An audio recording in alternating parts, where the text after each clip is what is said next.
Thank you very much, Maria Teresa. So we'll move to the next speaker, who will be Alfredo Miñano from Rodríguez Álvarez Group at the Autonomous University at Barcelona.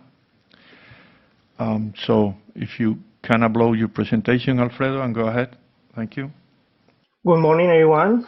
I would like to thank the Foro organizer for giving me the opportunity to share our latest results about the AMPA receptor endocytosis accompanied by ACAP degradation.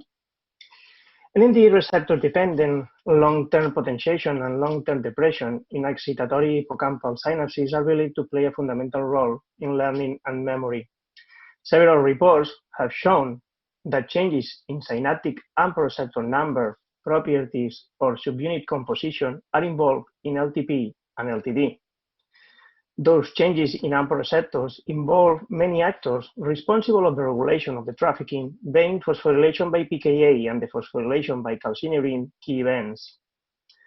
Although there is increasing evidence that A-beta oligomers might trigger signaling cascades similar to LTD, the actual mechanism at the postsynaptic membrane affecting AMPA receptor function at early stages of the pathology remain under discussion. Here emerged the role of a more than scaffold protein, the A kinase anchoring protein, 79 in humans and 150 in rodents. ACAP is a postsynaptic scaffold protein that anchors pKa, pKc, and calcineurin to the PSD, regulating AMPA receptor phosphorylation, trafficking, and activity associated with LTP and LTD. ACAP is linked to both AMPA and NMDA receptors by additional binding to the MAGUC scaffold proteins.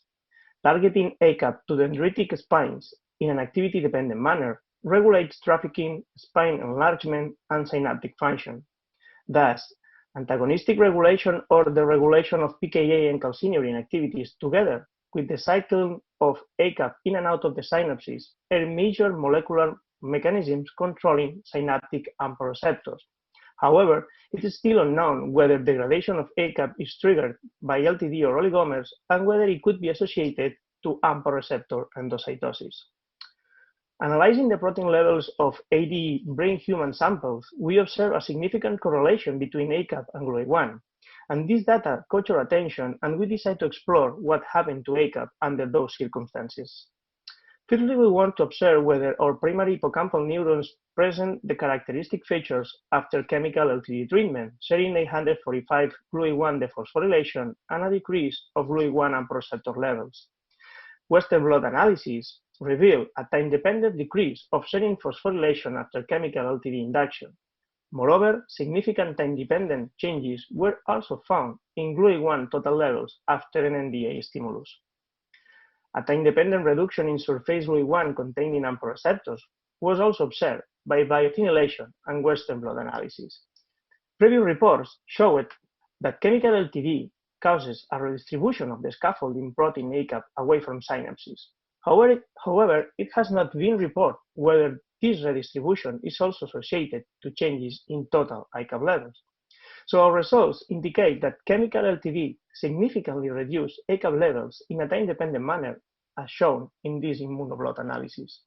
After our finding that chemical LTD produced a decrease in ACAP, we wonder whether changes in ACAP go beyond synapse relocation and whether its degradation was mediated by proteasome activation. We assessed ACAP levels by confocal microscopy, retreating neurons with a specific inhibitor of the proteasome activity, MG132. We observed a significant reduction in ACAP immunoreactivity at dendrites after chemical LTD that was blocked by MG application.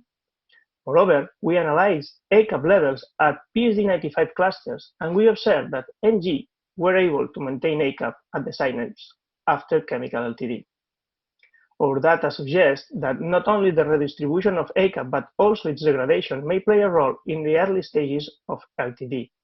To determine whether chemical LTD-mediated ACAP decrease require ACAP ubiquitination, we check ubiquitination levels after chemical LTD induction in the presence of MJ in culture neurons. Accordingly, while chemical LTD reduced ACAP levels, pull-down results show a significant increase in total ubiquitin-conjugated ACAP observed in ACAP shift when overexposed. The results suggest that synaptic ACAP degradation by ubiquitin proteasome system could be an important factor in chemical LTD-induced synapse regulation. Synaptic distribution of ACAP is a key factor for synaptic expression of AMP receptors. So previous reports have shown that removal of ACAP from synapses toward the cytosol in dendritic shaft or soma elicits synaptic AMP receptor endocytosis. In this context, we explore ACAP silencing effect on AMP receptors. Using shRNA-mediated acute knockdown of endogenous ACAP, we were able to effectively reduce ACAP expression in cultured neurons. Interestingly, silencing decreased serine phosphorylation and GLUI1 total levels. Consistent with the results observed in immunoblotting, ACAP knockdown reduced both synaptic and dendritic GLUI1 levels, followed by a decrease in surface GLUI1 expression. These results show that a decrease in ACAP endogenous levels, either by chemical LTD induction or shRNA-mediated knockdown, triggers GLUI1 containing AMP receptor endocytosis. Therefore, we studied whether overexpression of ACAP was able to rescue AMP receptors endocytosis produced after chemical LTD.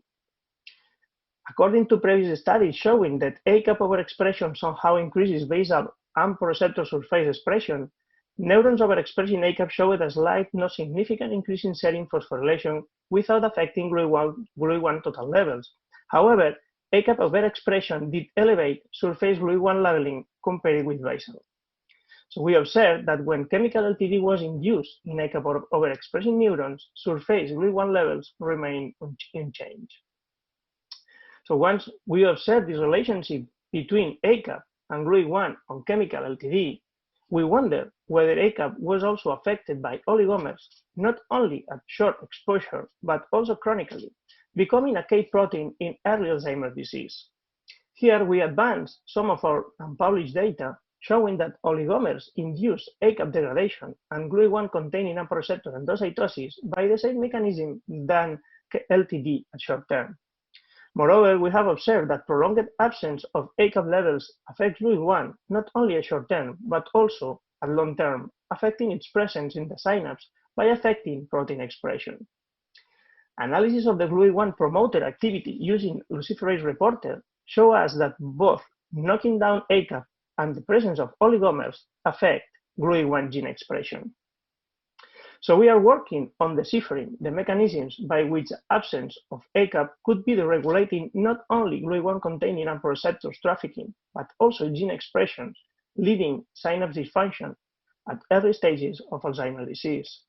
So our take-home message from our recent work is that ACAP could be pivotal for synaptic AMP receptor regulation, emerging as a key protein in early synapse dysfunction in Alzheimer's disease.